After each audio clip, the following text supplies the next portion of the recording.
सब में अलग कैरेक्टर है आपका। तो सर एनिमल में आपकी जो कास्टिंग हुई थी, ये क्या किसी कास्टिंग एजेंसी के थ्रू हुई थी या डायरेक्ट डायरेक्टर ने आपको? संदीप डायरेक्ट डायरेक्टर अच्छा। हाँ मेरे को उन्होंने एक फिल्म देखी थी तैश, जो बिजॉय नाम्बियार की थी, तो मैं आपके स्टूडेंट उसमें है हर्षवर्धन राणे। हाँ, तो हर्ष के साथ मैंने वो किया था। और तो एक बार हम अमेज़ॉन की एक पार्टी में थे जो मेरे ख्याल से बम्बई मेरी जान की पार्टी थी, कि वो लॉन्च जो भी सारे शोज होने हैं उनकी पार्टी। तो वहाँ पे बिजॉय सर आए थे, उन्होंने बोला कि Sandeep is writing something for you. मैं कहा ओ अच्छा। तो मुझे पता ही नहीं था कि क्या लिखा जा रहा है, और मुझे ये भी नहीं पता था कि संदीप कौन संदीप बोल रहे हैं, मुझे भी नहीं पता था। तो कुछ दिनों बाद मेरे पास फ़ोन आया कि I want to meet you. मैं कहा ठीक है।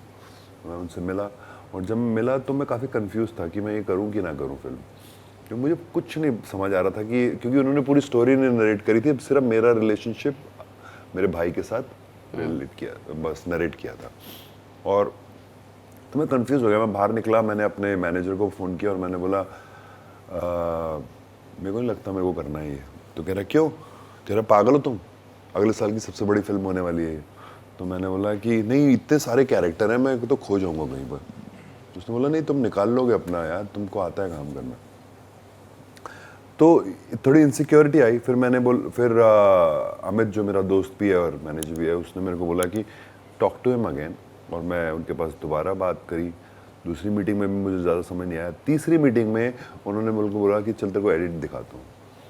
क्योंकि मुझे पता ही नहीं लग रहा था कौन सा वर्ल्ड है, ये सीक्रेट गेम का वर्ल्ड है, ये तैश का वर्ल्ड है, ये कौन सा वर्ल्ड है। तो उन्होंने जब पहला सीन दिखाया तो वो मास्क वाला, वो जो हेलमेट पहन के लड़ाइयाँ हो रही, तो मैंने कहा, तो और भी ज्यादा कंफ्यूजन हो गई कि ये भाई इसमें मैं कहाँ हूँ? ये कौन सा वर्ल्ड है भाई, किसमें घुसना है। उसके बाद उन्होंने एक दो सीन और दिखाए। तृप्ति का सीन दिखाया मेरे को, क्योंकि तृप्ति मेरी स्टूडेंट है। तो उन्होंने बोला कि योर स्टूडेंट इज आल्सो। मैं कहा ओह वाओ। एंड देन मैं कन्विंस हुआ कि I want to do this, and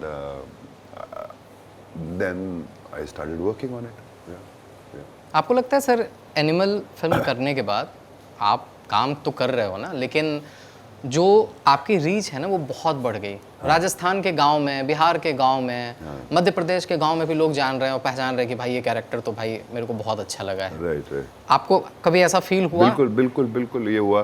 secret game में ये हुआ था फील, क्योंकि सीक्रेट गेम में एकदम से एक मैंने बोला अरे वाह, सब लोग जानते हैं। क्योंकि मैं रहता हूँ मड, तो मैं जेटी से आता जाता हूँ, ज़्यादातर गाड़ी से नहीं आता हूँ, जेटी से आता। तो लोग वहाँ पर पहचान रहे थे तब, ठीक है। तो मैंने बोला कुछ हुआ है।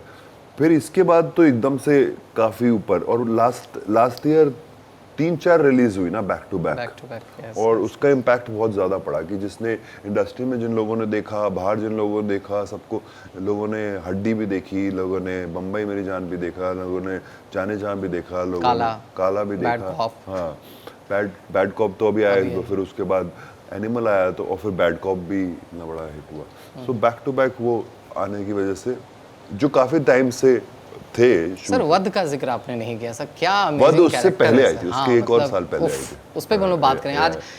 इस पॉडकास्ट से पहले सर हम लोग संजय मिश्रा सर के साथ शूट कर रहे थे, तो बोले कि स्पेशली उस पे उनसे बात करना ही है।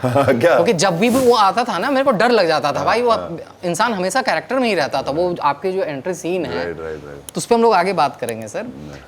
सर ये भी मैंने कहीं पढ़ा है, अब सच है या झूठ है, कि बॉबी देओल की जो एंट्री होती है जिस गाने पर, वो जो डांस स्टेप है उसमें भी कहीं ना कहीं आपका योगदान था। आपने कुछ सजेशन दिया था डांस स्टेप में? हाँ, योगदान ये था कि मैं जब रूम में घुसा तो मैंने सबको तैयार हुए हुए देखा। कैमरे लगे थे, बॉबी सर खड़े थे वहाँ पर, और मैं इतना नर्वस हो गया उनको देखकर। He was looking so handsome. तो मैं नर्वस हो गया कि इतने सारे लोग क्या कर रहे हैं हम। तो मैं अपनी एक एक्सरसाइज करने लगा, हाउ डू आई फील। और मैं एक्सरसाइज करते करते करते थोड़ा कंफर्टेबल हो गया कि मेरे को म्यूजिक भी नहीं सुनाई दे रहा था, मुझे कुछ नहीं दिखाई दे रहा था। वो जब आप नर्वस होते हैं और वो जो एंजाइटी होती है, तो फिर आपको लगता कुछ दिखाई नहीं देता, कुछ सुनाई नहीं देता। तो मैं वो एक्सरसाइज करते करते मैंने रियलाइज किया कि मैं कुछ देख नहीं रहा हूँ, कुछ सुन भी नहीं रहा हूँ। और फिर मैं एक्सरसाइज करता रहा और मेरे को सुनाई दिया कि म्यूजिक बज रहा है और म्यूजिक बहुत ही कमाल है। ये वही वाला म्यूजिक था। हाँ, जमाल कुडू, और वो चालू था। और मैंने बोला how do I feel about this music, तो आई फील लाइक मूविंग। तो बॉडी स्टार्टेड मूविंग। तो मैंने देखा बॉबी सर और संदीप सर बात कर रहे थे आपस में, तो मैं उनके पास गया तो वो डिस्कस कर रहे थे, क्योंकि वहाँ पे कोई कोरियोग्राफर नहीं था इसके लिए। तो क्या क्या करेंगे, तो मैंने कहा मैं तो ऐसे कर देता। अच्छा। तो उन्होंने बोला एक बार और दिखा, तो मैंने 2-3 बार करके दिखाया, तो बॉबी सर ने एक ग्लास रखा और फिर वो किया। फिर संदीप सर मुझे बोलते हैं तू जब आएगा ना तो तू भी डांस करियो। ओके। मैंने कहा ठीक है। एंड देन हाउ इट मतलब हम एक तरीके से, मैं अकेले नहीं, वो उस सर्कमस्टांसेस में सब लोग डिस्कशन कर रहे थे और डिस्कशन से बात निकल आई। एंड देन क्लास रखने का आइडिया उनका खुद का था, क्योंकि उन्होंने कहीं पंजाब में किसी को देखा था या कुछ। अब देखो सर वो रेस बन गया है सर, राइट, अभी पूरा वो